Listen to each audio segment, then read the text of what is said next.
सबसे पहले परिभाषित करें कि झारखंडी कौन है। झारखंडी को पहले आइडेंटिफाई करें, परिभाषित करें कि झारखंडी कौन है। मान ले जाए यहाँ पर 5000 का भीड़ है, उस 5000 भीड़ में सबसे पहले छांटे कि झारखंडी कौन है। और झारखंडी को परिभाषित करने के लिए, आइडेंटिफाई करने के लिए उसका 4 गो पैमाना, 4 सर्वे को तय करें। हमारा पहला सर्वे हुआ है 1908 का सर्वे, उसको माने। दूसरा सर्वे हुआ है 1932 का, जिसमें हमारा खतियान इशू हुआ। ये हमारा रिविजनल सर्वे है, इसी को आधार मानते हुए इसको डेडलाइन मानते। तीसरा सर्वे हुआ 1954 में, चौथा सर्वे हुआ है 1964 में। इस चारों सर्वे को आधार मानते हुए तय करें कि झारखंडी कौन है। जिसको हाथों में खतियान वही झारखंडी। क्या हमारा कोई गलत मांग है? पहला कॉलम हो गया 1908 यानी खतियान आधारित। हम क्या मांग कर रहे हैं? खतियान आधारित। अब हम लोग एक मांग कर रहे हैं कि 1932 का खतियान लागू करो। मांग कर रहे हैं ना? तो आखिर हम 1932 को ही क्यों मांग कर रहे हैं? 1954 भी है, 1964 भी है। लास्ट डेडलाइन को मानिए 1964। 1932 का मांग इसलिए कर रहे हैं कि ये जो सर्वे हुआ है ये झारखंड के 85% इलाकों में हुआ। अगर इस सर्वे को शामिल किया जाता है तो झारखंड का 85% इलाका अपने आप कवर हो जाएगा। आने मान लीजिए बाउंड्री, इस बाउंड्री से हमको झारखंड के लोगों को घुसाना है, तो सबसे पहले क्या खोलेंगे? बड़ा वाला दरवाजा खोलेंगे, वही ना। और पहले झारखंडी को उसमें घुसाएंगे। जब घुस जाएगा उसके बाद हम लेंगे 1964 का सर्वे का, क्योंकि ये कोल्हान का जो क्षेत्र है वहां सर्वे हुआ 1964 में। और कुछ जगहों में सर्वे हुआ 1954 में, जैसे मेरा गिरिडीह में हुआ 1908 में। तो हम लोग सरकार से ये मांग करते हैं कि जहां जिस जिला में से सर्वे हुआ है उसको शामिल कीजिए और सबसे पहले झारखंडी को परिभाषित कीजिए कि झारखंडी है कौन। पहला कॉलम। दूसरा कॉलम भूमि संबंधी दस्तावेज के आधार पर झारखंडी को परिभाषित कीजिए। तीसरा कॉलम जोड़िए उसमें भाषा, मतलब जो यहाँ खोटा, कुड़माली, नागपुरी, पंचबरगनिया जानेगा वही झारखंडी है। उसके बाद हमारी जो जनजातीय भाषाएं हैं जैसे संथाली, मुंडारी, कुड़ुख और खड़िया, इन भाषाओं को महत्व दिया जाए। मतलब जो भाषाएं ये जानेंगे वही यहाँ झारखंड में नौकरी कर सकते हैं। जैसे आप बंगाल में नौकरी करने जाते हैं तो आपको बंगाली जानना अनिवार्य होगा। जैसे आप महाराष्ट्र में नौकरी करना चाहते हैं तो आपको वहाँ मराठी जानना अनिवार्य होगा।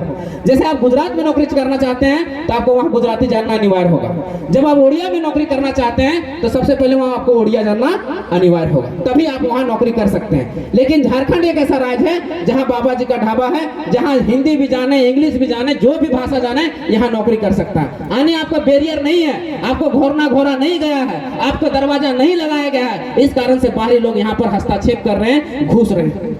इसका ताजा उदाहरण है 2018 का वैकेंसी है गिरिडीह में। 52 को इंग्लिश के टीचर का वैकेंसी था, जिसमें 48 को बाहरियों का हुआ था। याद रखिएगा कितना? 48 को। कितना परसेंट हुआ? 98%, 99% बाहर के लोग घुस रहे हैं। अगर बैरियर रहेगा तो वो लोग घुस नहीं पाएंगे। 37 को केमिस्ट्री का टीचर का वैकेंसी था, 36 को बाहरियों का हुआ था। 56 को संस्कृत के टीचर का वैकेंसी था, जिसमें 54 को बाहरियों का हुआ था। क्या ये दर्द झारखंड सहता रहेगा? सहता रहेगा क्या? अगर नहीं सहता रहेगा तो खतियान लागू होना जरूरी है। उसके बाद ओडिया सरकार यहाँ तक भाषाओं के आधार पर कहती है कि he she must to be able read and write speak Odia language, then आप वहाँ फॉर्म भर सकते हैं। मतलब आपको पढ़ना, लिखना, बोलना, समझना आपको अगर ओडिया में आता है तभी आप ओडिया में फॉर्म भर सकते हैं, तभी आप नौकरी ले सकते हैं। मतलब उन्होंने घोरा दरवाजा लगाया कि ना आप ओडिया लैंग्वेज को जानिएगा, ना आप वहाँ फॉर्म भर सकते हैं, ना आप वहाँ नौकरी ले सकते हैं।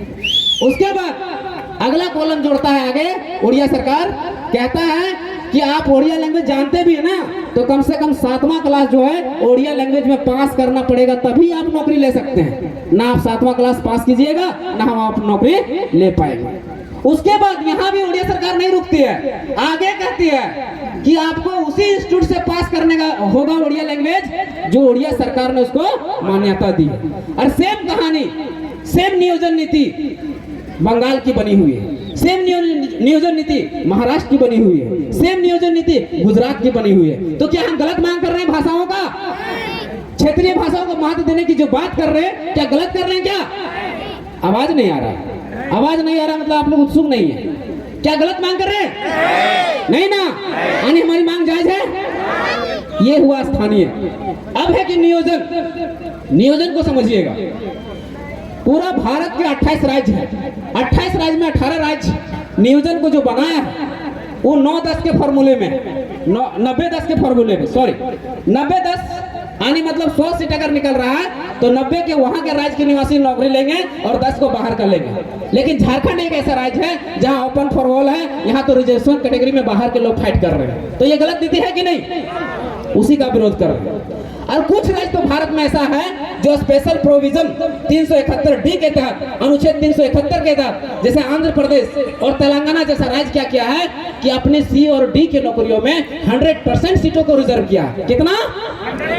यानी 100 सीट निकलेगा तो 100 सीट आंध्र प्रदेश और तेलंगाना के लोग ही नौकरी कर सकते हैं। लेकिन झारखंड में देख रहे हैं कैसे 99% लोग घुस रहे हैं बाहर का, उसी को रोक लगा। इसलिए नियोजन नीति जरूरी है। तो पहले स्थानीय बना कि पहले हमारे खतियान के आधार पर, भाषा के आधार पर, संस्कृति के आधार पर झारखंडी को परिभाषित कीजिए कि झारखंडी है कौन। जब ये बन जाएगा फिर नियोजन बनाइए 90-10 का। उसके बाद जो ऑफिसर का पद होगा उसमें 80 से 85% हमारे लोगों के लिए, हमारे बच्चों के लिए रिजर्व किए। क्या ये गलत मांग है? नहीं है। हम खुद पढ़ने वाले छात्र हैं। हम जब बीपीएससी या बीएसएससी का फॉर्म भरते थे तो हम बिहार में 10% में भरते थे, हम 10% में फाइट करते थे। तो झारखंड में हम 60%, 40% क्यों देंगे? आप ही बताइए। गलत है कि नहीं? गलत नीति है कि नहीं? उसी के विरोध करने के लिए ये आयोजन किया गया है। उसी को समझने के लिए, उसी को समझाने के लिए ये खतियानी महाजुटन का प्रबंध किया गया था आप लोग के लिए। ये हमारी मांगे हैं, ये 3 मांग है। उसके बाद हम सरकार से ये भी आग्रह करते हैं कि जिस तरह से नियोजन नीति में भाषाओं को महत्व दिया गया है इन राज्यों में, उसी तरह से हमारे तरह कड़ाई से लागू करे, कड़े से लागू करे। कड़े से मतलब अगर जो खोटा जानता है, कुड़माली जानता है, नागपुरी जानता है, पंचबरगनिया जानता है, वही यहाँ फॉर्म भर सकता है, वही यहाँ नौकरी ले सकता है। इसका तो आपको उदाहरण बताते हैं।